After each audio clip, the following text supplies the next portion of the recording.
ఆచి చికెన్ మసాలా. తమిళనాట ఆసక్తికర రాజకీయాలు చోటు చేసుకుంటున్నాయి. రాష్ట్రంలోని ప్రధాన పార్టీల నేతలతో విజయ్ వరుస భేటీలవుతున్నారు. మాజీ సీఎం స్టాలిన్ ఇంటికి సీఎం విజయ్ వెళ్లారు. విజయ్ కి స్వాగతం పలికారు ఉదయనిధి స్టాలిన్. విజయ్ ని సాల్వాతో సత్కరించి ఆలింగనం చేసుకున్నారు స్టాలిన్. ఎండీఎంకే అధినేత వైగోతో కూడా భేటీ అయ్యారు విజయ్.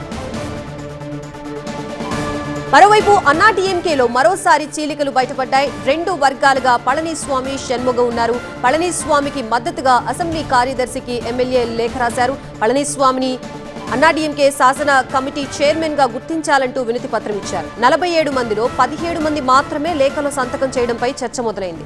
30 మంది ఎమ్మెల్యేలతో ప్రత్యేక వర్గంగా షణ్ముగం ఉన్నారు.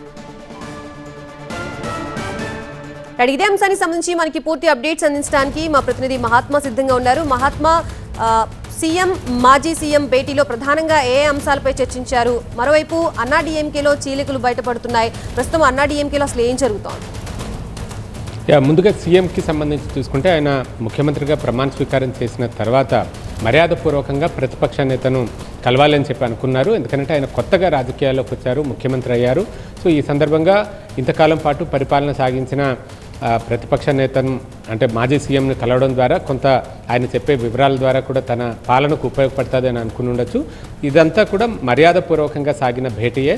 పైపెచ్చు తన పరిపాలన ఇంకా ముందుకు సాగాలి అని అంటే ప్రతిపక్షం ప్రతి విషయంలోనూ అడ్డంకులు సృష్టించకుండా నిర్మాణాత్మకంగా వ్యవహరించాలి అని అంటే ప్రతిపక్షాలతో కూడా కొంత సహృద్భావ వాతావరణం ఉండాలి, వారితో మంచి రిలేషన్స్ని ఏర్పాటు చేసుకోవాలన్న ఆలోచనలో విజయ్ ఉన్నట్టుగా తెలుస్తుంది. అందుకనే వరుస పెట్టి ఆయన స్టాలిన్ని, ఆ తర్వాత వైగోని ఇద్దరిని కూడా కలిశారు. మరికొంతమంది నేతలను కూడా కలిసే అవకాశం ఉంది.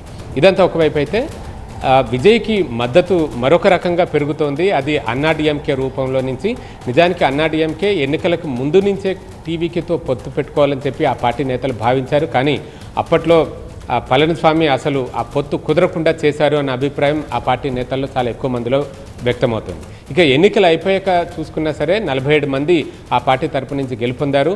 వారిలో మెజారిటీ వర్గం టీవీకేతో కలిసిపోవాలి, టీవీకేకి మద్దతు తెలపాలి. అయితే ప్రభుత్వంలో చేరడం కానీ లేదంటే బయట నుంచి అయినా సరే మద్దతు తెలిపి ఆ విజయ్ ప్రభుత్వాన్ని ఏర్పాటు చేయడంలో దోహదపడాలి అని చెప్పి చాలామంది అభిప్రాయపడ్డారు. అందుకనే క్యాంప్ ఏర్పాటు చేసినప్పుడు పుదుచ్చేరిలో ఒక రిసార్ట్లో 30 మందికి పైగా ఎమ్మెల్యేలు షణ్ముగం నేతృత్వంలో వారంతా కూడా క్యాంప్ ఏర్పాటు చేసి ఇదే డిమాండ్ చేశారు.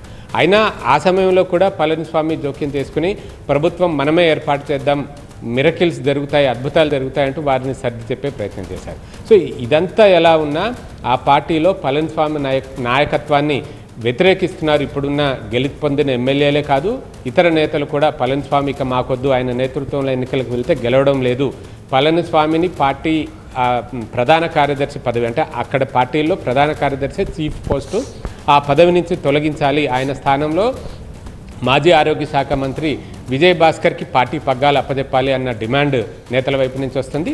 అలాగే శాసనసభ పక్షానికి సంబంధించిన నాయకత్వం వేలుమణికి అప్పగించాలి, వేలుమణి నేతృత్వంలో అసెంబ్లీలో ముందుకు సాగాలి అంటూ అటువైపు నుంచి కూడా ఒక డిమాండ్ వస్తూ ఉంది. ఇలా మొత్తంగా షణ్ముగం, వేలుమణి కలిపి ఈ చీలిక వర్గానికి నాయకత్వం వహిస్తున్నారు.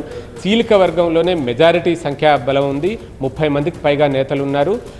ఇటు పళనిస్వామిని శాసనసభాపక్ష కమిటీ చైర్మన్గా ఎన్నుకునే విషయంలో 17 మంది మాత్రమే సంతకాలు చేశారు.